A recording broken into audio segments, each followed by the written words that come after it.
what separates a good SDR from an average one? Yeah.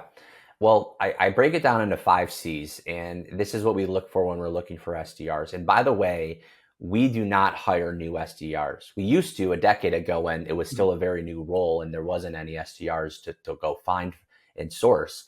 But Yeah. now our clients expect immediate results, immediate turnaround. We don't have the ability to have like a 1 year ramp when you're hiring someone brand new out of college. Mhm. Nothing against those people who want to use Yeah. this as a starting point, but we're looking for people who have the experience. So the big Mhm. things is curiosity. You got to be curious. You have to be good at asking questions. You have to be good at probing. And Mhm. that's really where qualifications come into the SDR role. The second is coachability. You can't have a chip on your shoulder. I want you experienced, but I don't want you arrogant.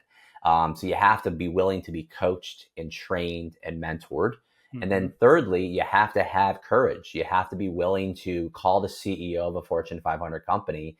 And that is, it sounds easy, like we talked about, but you have to have some balls to do that. And you have to be Yeah. courageous to do Right. that. Confidence is king, right? That's the fourth one. You got to come through in your tonality and your level of business acumen and your ability to deliver the message has to be very strong, Mhm. especially with the prospects you're talking to. But I think the most secret sauce is the fourth one, which is consistency. Oh, You got to be coming to your A game every day. yeah.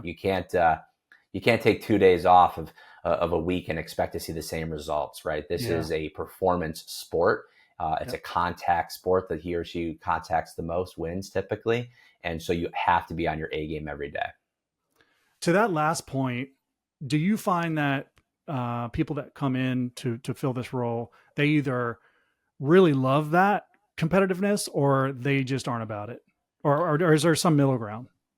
Yeah, I mean, we absolutely see it's a kind of a black and white scenario, right? Mhm. Some people are just not wired for this, and Yeah. it's okay.